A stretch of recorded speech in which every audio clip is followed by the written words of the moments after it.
अजीज तलबा और तालबात, Farooq foundation online school के ज़रिए यकसा नसाब के मुताबिक तालीम हासिल करें। अगर हमारी वीडियोस पसंद आएँ तो चैनल को सब्सक्राइब करें और दोस्तों के साथ शेयर करें और बेल आइकन को लाजमी दबाएं ताकि आइंदा आने वाली तालीमी वीडियोस आप हासिल कर सकें।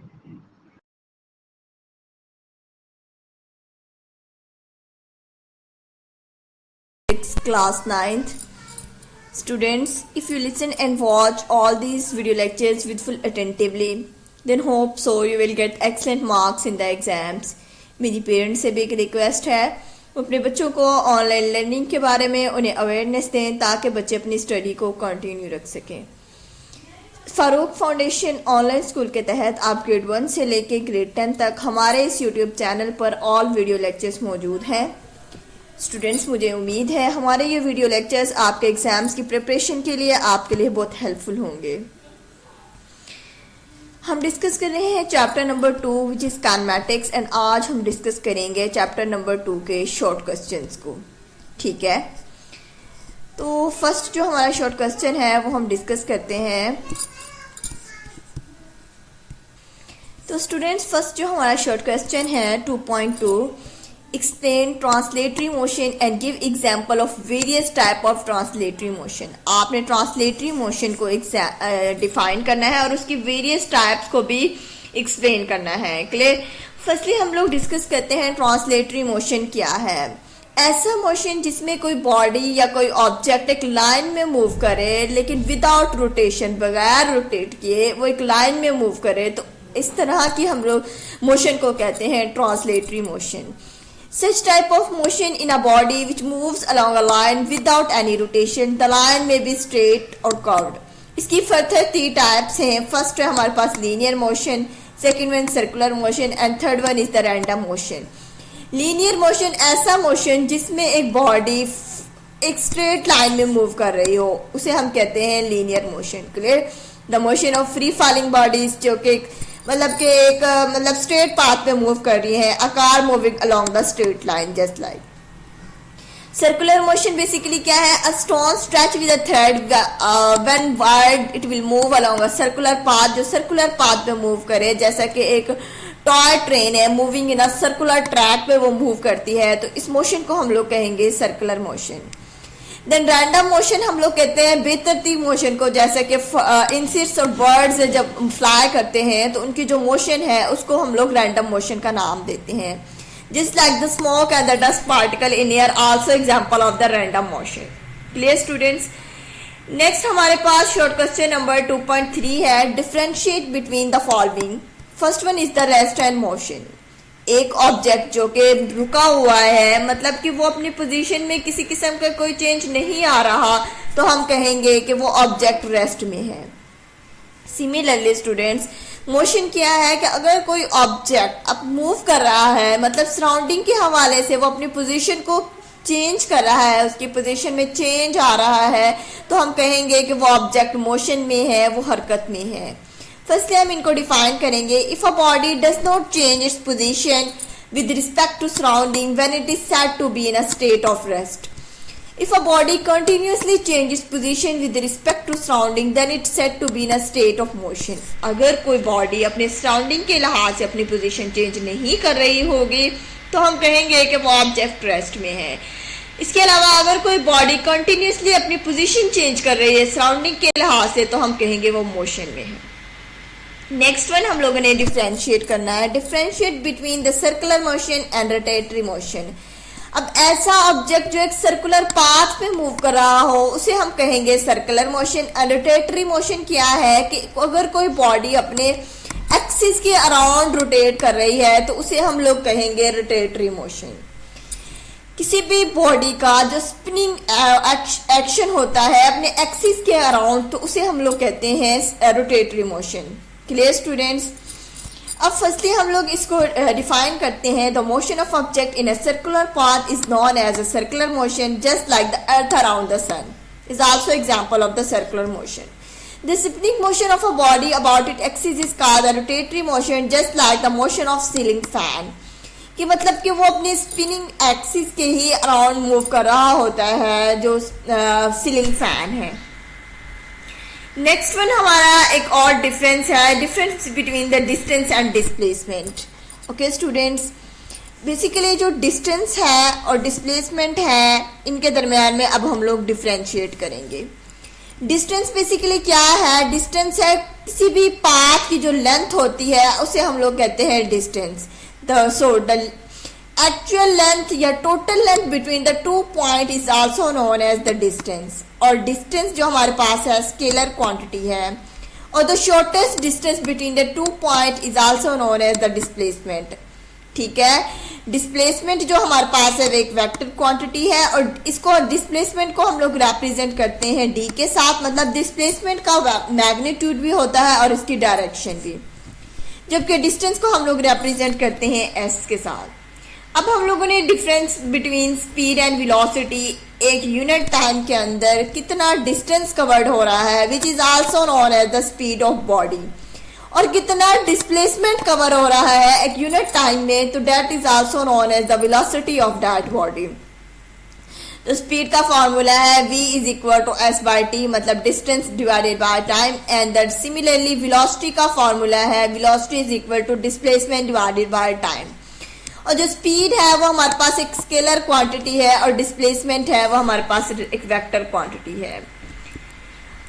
अब हमारे पास difference between scalar and vector, physical quantities which are completely described by their magnitude are also known as scalar.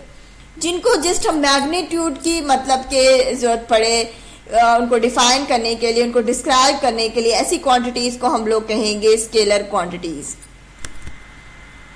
ठीक है, और वेक्टर क्वांटिटीज वो क्वांटिटीज होती हैं जिनमें मैग्नीट्यूड के साथ साथ हम लोग डायरेक्शन को भी एक्सप्लेन करते हैं। These quantities are also known as the vector quantities. जैसे कि स्पीड, डिस्टेंस और टाइम है वो हमारे पास स्केलर क्वांटिटीज हैं, और वेक्टर क्वांटिटीज ऐसी क्वांटिटीज होंगी जिनके मैग्नीट्यूड भी हो और एज वेल एज उनकी डायरेक्शन भी हो। जैसे कि फोर्स ऐसी क्वांटिटी है जिसकी मैग्नीट्यूड भी होती है और डायरेक्शन भी होती है। ऐसी क्वांटिटीज को हम लोग कहते हैं वेक्टर क्वांटिटीज।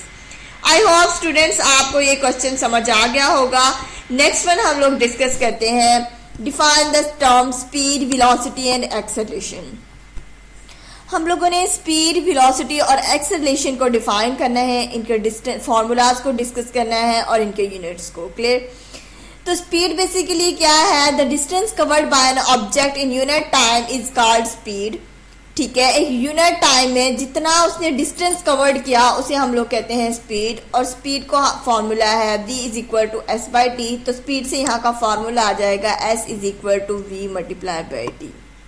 क्लियर? नेक्स्ट हम लोग डिफाइन करते हैं velocity, the rate of displacement of a body with respect to time is called velocity. ठीक है, देन एवरेज वेलोसिटी को भी हम लोग डिस्कस करते हैं, डिस्प्लेसमेंट डिवाइडेड बाय टाइम। और वेलोसिटी को हम लोग रिप्रेजेंट करते हैं v is equal to d by t. Acceleration basically होता है the rate of change of velocity is called acceleration. Clear? तो एक्सेलरेशन को अगर जब हम मैथमेटिकली डिफाइन करते हैं तो एक्सेलरेशन इज इक्वल टू आ जाता है change in velocity divided by time. Clear? हम नेक्स्ट हमारे पास शॉर्ट क्वेश्चन नंबर 2.5 है, can a body moving with a constant speed having acceleration. मतलब अगर एक बॉडी कांस्टेंट स्पीड के साथ मूव कर रही है तो उसकी स्पीड में चेंज नहीं आ रहा। ठीक है, लेकिन स्टूडेंट्स उसमें एक्सेलरेशन क्या प्रोड्यूस होगा? ऑब्वियसली वहाँ पे ये लगता है कि ऑक्सीलेशन प्रोड्यूस नहीं होता, लेकिन अगर एक बॉडी कांस्टेंट स्पीड के साथ मूव कर रही है, ठीक है, और उसकी डायरेक्शन चेंज हो रही हो तो तब उस बॉडी में भी एक्सेलरेशन प्रोड्यूस हो जाएगा। क्लियर? अगर हम बात करें कि एक्सेलरेशन प्रोड्यूस होता है due to change of velocity, ठीक है, तो velocity which have magnitude as well as direction. ठीक है, हमने बात की कांस्टेंट स्पीड की, मतलब कि उसकी मैग्नीट्यूड में कोई चेंज नहीं आया लेकिन उसकी डायरेक्शन में चेंज आ जाएगा, तो डेट मीन उसकी वेलोसिटी में चेंज आ जाएगा। जब वेलोसिटी में चेंज आ जाएगा तो ऑब्वियसली वहां पे एक्सेलरेशन प्रोड्यूस हो जाएगा। ठीक है, तो एक ऐसा केस है जहां पे एक्सेलरेशन प्रोड्यूस हो जाएगा ऑल्दो उसकी जो स्पीड है वो कांस्टेंट रहेगी। Clear? So a body is moving with constant speed may or may not have acceleration. If a body is moving with constant speed in a straight line does not have acceleration. If a body is moving with constant speed is not moving in a straight line having acceleration. ठीक है, अगर तो एक body constant speed के साथ straight line में move कर रही है तो उसमें कोई एक्सेलरेशन प्रोड्यूस नहीं होगा। अगर एक बॉडी कांस्टेंट स्पीड के साथ मूव कर रही है और वो स्ट्रेट लाइन पे मूव नहीं कर रही, स्ट्रेट लाइन पे मतलब कि नहीं जा रही, तो कहेंगे हम उसमें एक्सेलरेशन प्रोड्यूस होगा। Clear students? स्टूडेंट्स हमारा नेक्स्ट क्वेश्चन है, how do a rider in a ferris wheel process translatory motion but not circular motion. एक फेरस व्हील एक ट्रांसलेटरी मोशन को पोजेस करता है, एक सर्कुलर मोशन को पोजेस कहीं नहीं करता। बिकॉज जो राइडर है वो एक सर्कुलर पाथ पे मूव कर रहा है, तो इसलिए उसमें सर्कुलर मोशन पोजेस करता है, और सर्कुलर मोशन जो है वो एक टाइप है ट्रांसलेटरी मोशन की। तो हम लोग ये कहेंगे कि राइडर जो है उसमें ट्रांसलेटरी मोशन पोजेस करता है, सर्कुलर मोशन पोजेस नहीं करता। ठीक है, so the answer will be that the rider do not have the circle of constant radius, therefore their motion is not circular. ठीक है, इसलिए उसमें सर्कुलर मोशन नहीं होती, बल्कि फेरस व्हील में जो उसकी मोशन है उसमें ट्रांसलेटरी मोशन होती है। Clear students? नेक्स्ट क्वेश्चन है हमारा, sketch a distance time graph for a body starting from rest, how will you determine the speed of a body from this graph. आपने एक डिस्टेंस टाइम ग्राफ को represent करना है जिसमें एक body rest से स्टार्ट होती है। ठीक है, अब जब बॉडी रेस्ट से स्टार्ट होगी तो हमारे पास एक स्ट्रेट लाइन ड्रॉ होती है। ठीक है, how will you determine the speed of a body from this graph. हम इस ग्राफ से इस बॉडी की स्पीड को कैसे डिटरमिन कर सकते हैं। हम लोग ग्राफ को फर्स्टली ड्रा करेंगे। हम लोग डिस्टेंस और टाइम के दरम्यान में एक ग्राफ ड्रा करते हैं। वाई एक्सिस के अलोंग डिस्टेंस है और एक्स एक्सिस के अलोंग हमारे पास टाइम है। ठीक है, जब हमने एक ग्राफ ड्रा किया तो हमारे पास यहाँ पे एक स्ट्रेट लाइन आई। ठीक है, स्ट्रेट लाइन जो ये शो करेगी कि वो रेस्ट पे है। तो हमसे ये क्वेश्चन कहा गया है कि how will you determine the speed of a body from this graph. हमने इस ग्राफ से इस बॉडी की स्पीड को किस तरह से फाइंड आउट कर सकते हैं। अब इस लाइन पे कहीं पर भी हम लोग 2 पॉइंट्स को मार्क करते हैं। लेट्स सपोज हम लोगों ने यहाँ पे एक पॉइंट ये मार्क किया और सेकेंड वन हम लोगों ने इस पॉइंट को मार्क किया है। Clear? The slope of the graph gives speed, the help of the graph the help of the formula, the speed of the object is equal to slope of the line AB। अब slope हमारे पास क्या होती है, y axis divided by x axis. अब हम इसमें देखेंगे कि डिस्टेंस कितना कवर्ड हो रहा है। तो डिस्टेंस बेसिकली यहाँ 10 से लेके मतलब कि यहाँ तक डिस्टेंस कवर कर रही है। मतलब अगर हम लोग यहाँ पे देखें तो यहाँ पे टाइम 5 सेकेंड लग रहा है। अगर हम लोग यहाँ पे डिस्टेंस देखें तो यहाँ पे 30 डिस्टेंस है, और जब इसमें टाइम देखा तो हमारे पास 15 टाइम लग रहा है।